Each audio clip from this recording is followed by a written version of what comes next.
मेरे YouTube friends 9th class के बच्चों, हमने पिछले वीडियो में chapter 1 matter in our surrounding का स्टेट्स ऑफ मैटर में सॉलिड एंड लिक्विड स्टेट पढ़ लिया था। आज हम गैसेस स्टेट पढ़ेंगे। गैसेस स्टेट में डेफिनेट शेप नहीं होती, डेफिनेट वॉल्यूम नहीं होता। गैस को जिस कंटेनर में भरते हैं ये उस पूरे कंटेनर के वॉल्यूम को ऑक्यूपाई कर लेती है। तो जो कंटेनर का वॉल्यूम होता है वही गैस का वॉल्यूम होता है। जो कंटेनर की शेप होती है वही गैस की शेप होती है। तो गैस के लिए ना तो कोई डेफिनेट शेप है ना डेफिनेट वॉल्यूम है। गैस के मॉलिक्यूल बहुत दूर दूर होते हैं, वो मूवमेंट करने के लिए फ्री रहते हैं। इन मॉलिक्यूल्स के बीच फोर्स ऑफ अट्रैक्शन नेग्लिजिबल होता है। ये molecule force of attraction negligible होता है और फोर्स ऑफ अट्रैक्शन ना होने के कारण गैस के मॉलिक्यूल एक जगह से दूसरी जगह पर इजीली जा सकते हैं, यानी गैस फ्लो कर सकती है।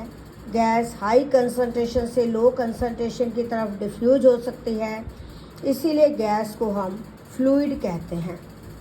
गैस के ना तो बाउंड्री होती है, ना इसकी खुद की कोई सरफेस होती है, ना ये रिजिड होती है।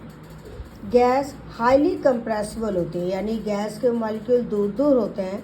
तो जब गैस के ऊपर प्रेशर बढ़ाते हैं तो मॉलिक्यूल पास पास आ जाते हैं, और गैस को जब ठंडा करते हैं तो गैस के मॉलिक्यूल का टेम्परेचर कम हो जाने से काइनेटिक एनर्जी कम हो जाती है, तो गैस लिक्विड में चेंज हो जाती है।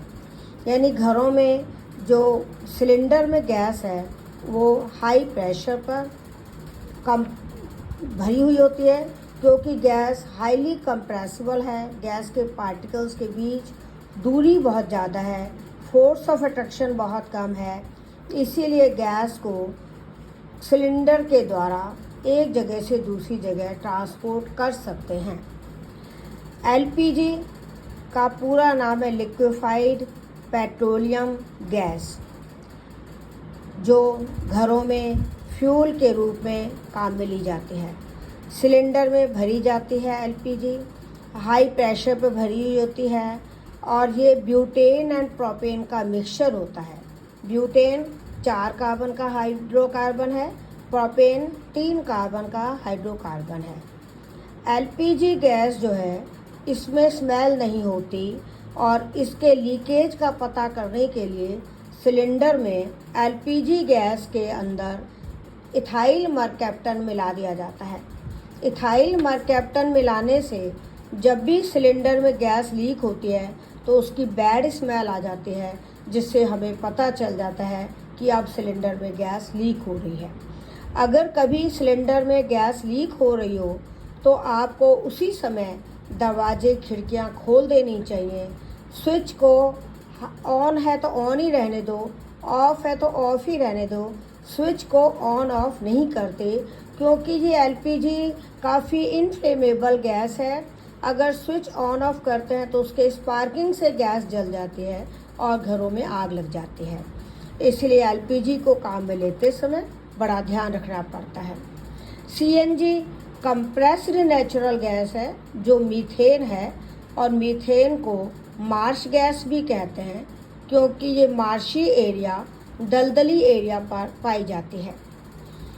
Oxygen, helium, neon, argon, krypton, xenon, radon, nitrogen, carbon dioxide, sulphur dioxide, LPG, CNG, ये सब गैसेस हैं। टायर में कंप्रेस्ड एयर भरी जाती है, जिससे टायर व्हीकल का पूरा वजन को सहन कर लेते हैं। डिफ्यूजन की जो रेट है वो गैस में सबसे ज़्यादा होती है, फिर लिक्विड में, फिर सॉलिड में। आपने देखा होगा, अगर गैस की कोई बॉटल अपन खोलते हैं पूरे कमरे में गैस की स्मेल फैल जाती है। तो गैस के मॉलिक्यूल की काइनेटिक एनर्जी ज़्यादा होती है, इसीलिए गैस के मॉलिक्यूल जल्दी जल्दी मूव करते हैं। तो गैस के मॉलिक्यूल की मूवमेंट, पार्टिकल्स की मूवमेंट लिक्विड से ज़्यादा होती है और लिक्विड की सॉलिड से ज़्यादा होती है। तो सॉलिड ज़्यादातर एक ही जगह रहते हैं। लिक्विड जैसे पानी ये फ्लो कर सकता है, तो गैस और लिक्विड ये दोनों फ्लो कर सकते हैं, दोनों डिफ्यूज कर सकते हैं, दोनों को हम फ्लूइड कहते हैं। तो गैस और लिक्विड को फ्लूइड कहते हैं। ये क्वेश्चन बनता है तो आप लिखेंगे कि फ्लूइड क्यों कहते हैं, क्योंकि गैस और लिक्विड दोनों फ्लो कर सकते हैं, इसीलिए हम इनको फ्लूइड कहते हैं। एक क्वेश्चन ये आता है कि जो गैस के पार्टिकल्स की काइनेटिक एनर्जी है उसका फॉर्मूला क्या है, तो आप लिखेंगे 12mv², जहाँ m तो है पार्टिकल का मास, v है वेलोसिटी। काइनेटिक एनर्जी जो है वो सबसे ज़्यादा गैस के पार्टिकल्स की होती है, फिर लिक्विड, फिर सॉलिड। गैस के जो मॉलिक्यूल हैं ये जब किसी कंटेनर में हम गैस को भरते हैं, या तुमने बैलून में गैस को भरा होगा तो देखा होगा, बैलून को दबा के देखते हैं तो पिचकता नहीं है। अपन बैलून में गैस भरते रहें, बैलून फूलता रहेगा। एक स्टेज ऐसी आएगी कि बैलून फूलना बंद हो जाएगा और फिर वो बैलून एकदम टाइट हो जाएगा। तो गैस के को जब हम बैलून में भरेंगे या किसी कंटेनर में भरेंगे तो गैस के पार्टिकल्स मूवमेंट करते हैं और वो बैलून की दीवार पर या कंटेनर की दीवार पर टकराते हैं, और टकराने से वो दीवार पे फोर्स डालते हैं। तो दीवार पर जो यूनिट एरिया में फोर्स लगता है उसको हम प्रेशर कहते हैं। यानी गैस के मॉलिक्यूल या पार्टिकल्स के द्वारा कंटेनर के दीवार पर यूनिट एरिया पर जितना फोर्स लगता है उसको हम कहते हैं प्रेशर। तो प्रेशर का फॉर्मूला है फोर्स अपॉन एरिया।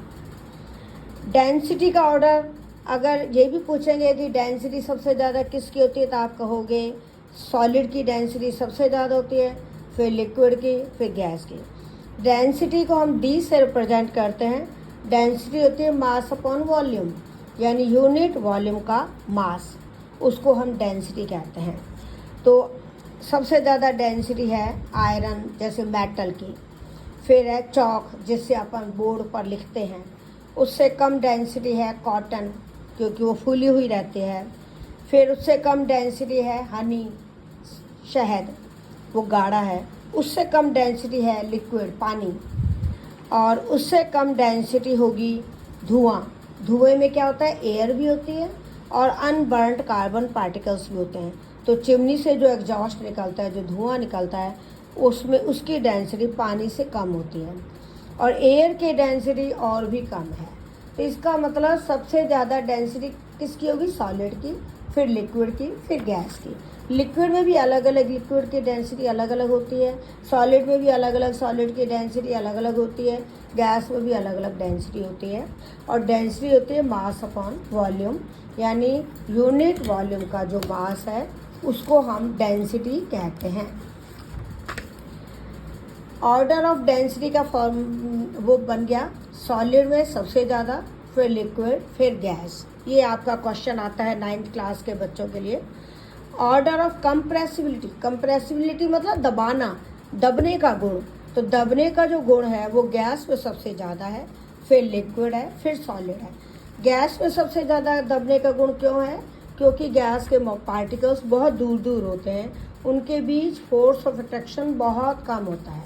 तो अगर आपसे पूछा जाए कि ऑर्डर ऑफ कंप्रेसिबिलिटी क्या है, तो आप लिखेंगे सबसे ज़्यादा गैस की, फिर लिक्विड की, फिर सॉलिड की।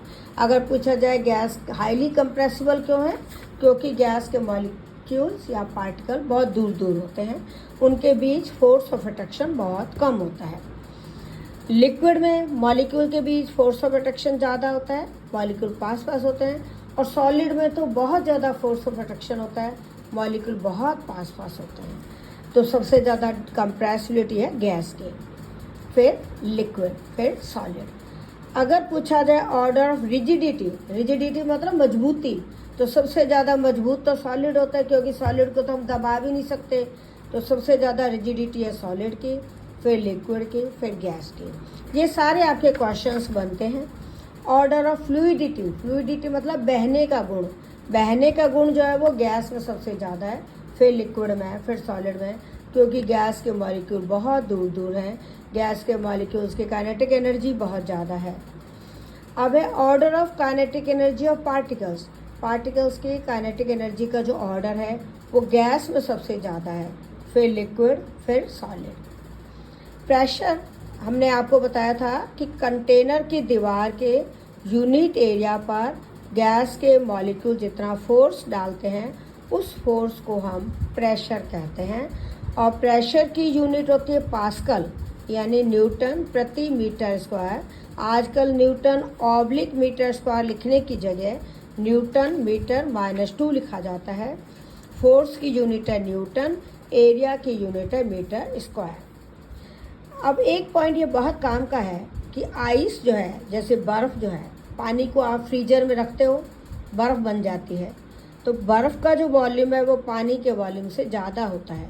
क्वेश्चन पूछते हैं क्यों, तो आप लिखोगे बर्फ़ का वॉल्यूम पानी के वॉल्यूम से ज़्यादा होता है due to open cage like structure, यानी आइस की ओपन केज लाइक स्ट्रक्चर है हाइड्रोजन बॉन्ड के कारण, यानी इसमें एक स्पेशल बॉन्ड बनता है जिसको हम बोलते हैं हाइड्रोजन बॉन्ड। तो इस हाइड्रोजन बॉन्ड के कारण आइस की जो स्ट्रक्चर है वो ओपन केज लाइक होती है, जिससे आइस का वॉल्यूम पानी के वॉल्यूम से ज़्यादा है। आपने पढ़ा था डेंसिटी होती है मास अपन वॉल्यूम, तो जिसका वॉल्यूम ज़्यादा है उसकी डेंसिटी कम होती है, तो आइस की डेंसिटी पानी से कम होती है, इसीलिए आइस पानी पर तैरती है। ये भी आपसे क्वेश्चन पूछा जाएगा कि आइस पानी पर क्यों तैरती है, तो आप लिखोगे आइस का वॉल्यूम पानी के वॉल्यूम से ज़्यादा होता है, आइस की डेंसिटी पानी की डेंसिटी से कम होती है, इसीलिए आइस पानी पर फ्लोट करती है, तैरती है। अब है order of force of attraction. Force of attraction सबसे ज़्यादा होता है सॉलिड में, फिर लिक्विड में, फिर गैस में। जैसे शुगर, सॉल्ट ये सॉलिड है, पानी ये लिक्विड है, और एयर ये गैस है। तो सबसे ज़्यादा फोर्स ऑफ अट्रैक्शन होगा सॉलिड में यानी शुगर में, फिर पानी में जो कि लिक्विड है, फिर गैस में जो कि एयर है। थर्मल एनर्जी यानी पार्टिकल्स की जो एनर्जी है, जो हमने काइनेटिक एनर्जी पढ़ी है, ये एनर्जी गैस में ज़्यादा होती है लिक्विड से, लिक्विड में ज़्यादा होती है सॉलिड से। अगर ये वीडियो आपको पसंद आता है तो कमेंट में लिखिएगा, और आगे के वीडियो देखने के लिए आप चैनल सब्सक्राइब करें, और 9th क्लास के 10th के वीडियो भी हम और अपलोड करेंगे। इसके लिए आपको धन्यवाद।